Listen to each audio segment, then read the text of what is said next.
This is lesson 5 of Mahraj and Sifat series. In lessons from 1 to 4, we've discussed two areas of articulation, al-jawf and the throat. And we learned how to produce each letter coming from the different articulation points in these two areas. If you've missed any of these lessons, make sure to check them out before proceeding with this lesson. In this lesson, we'll start tackling a new area of articulation, which is the tongue. As a matter of fact, the tongue produces the most sounds. In fact, there are 18 letters that are produced from the tongue through 10 different articulation points, or makharij. To study these sounds easily and effectively, the tongue is divided into 4 areas. Each area has one or more articulation points. The 4 areas of the tongue are the deepest part of the tongue, the middle part, the edge of the tongue, and the tip of the tongue.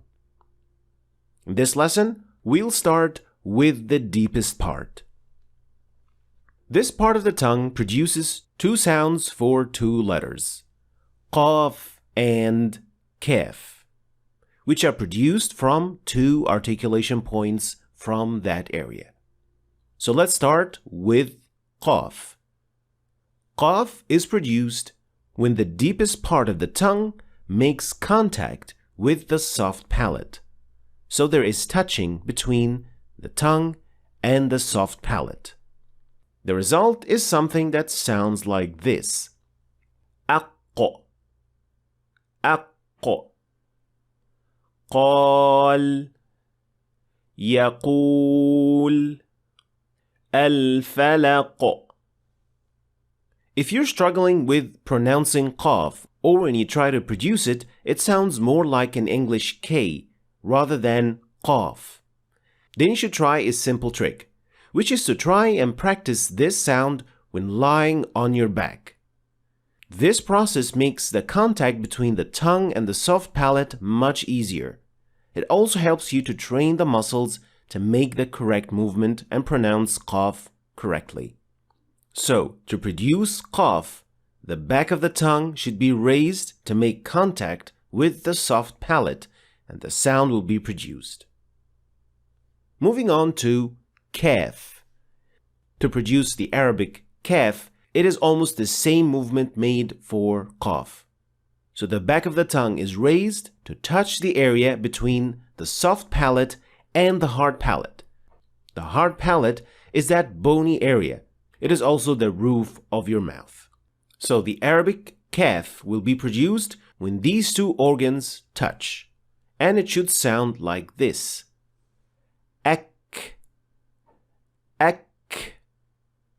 ذكرك مناسككم.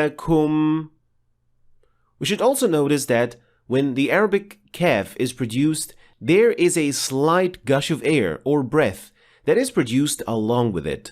We call that hams, and this is most clear when kaf is in sukun position. ذكرى ذكرى كذكركم كذكركم.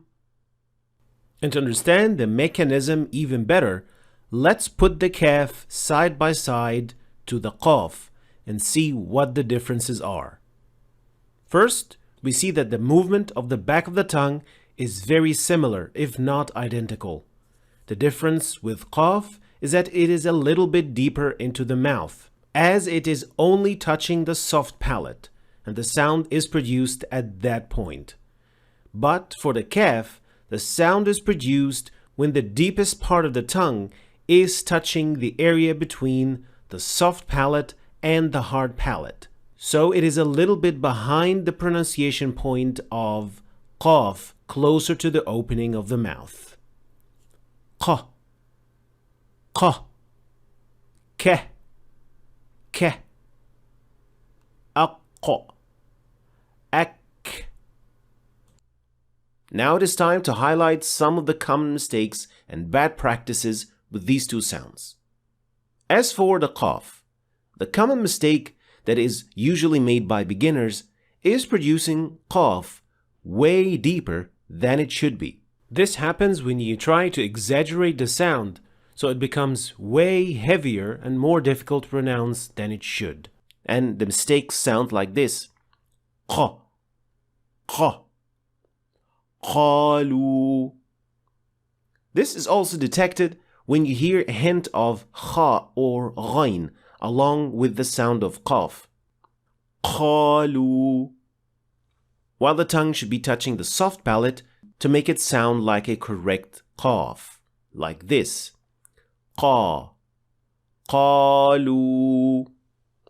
The second mistake is when qaf has sukun and you don't apply qalqala on it. This leads to making qaf sound inaudible, as if it is not there, especially when it comes at the end of the word. The mistake sounds like this: al-haq, khalaq.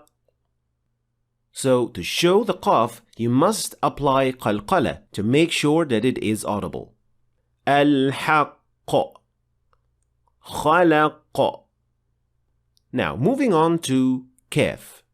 The most common mistake for kaf is applying qalqala on it, especially when it has sukun.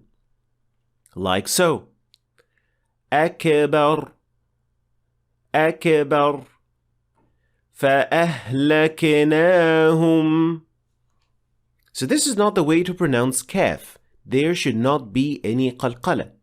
However, it should be pronounced with hams as we indicated before: akbar, فَأَهْلَكْنَاهُمْ. And we'll highlight hams even more when we start talking about the sifat of letters. So these were the two letters that belong to the deepest part of the tongue. If you have any struggles with these two sounds or the sounds that have already been discussed in previous lessons, let us know about them in the comments so that I can make a lesson tackling these problems if necessary, insha'Allah. Thanks for watching. If you want to start reading and understanding the Quran in Arabic, then you should start your journey right here.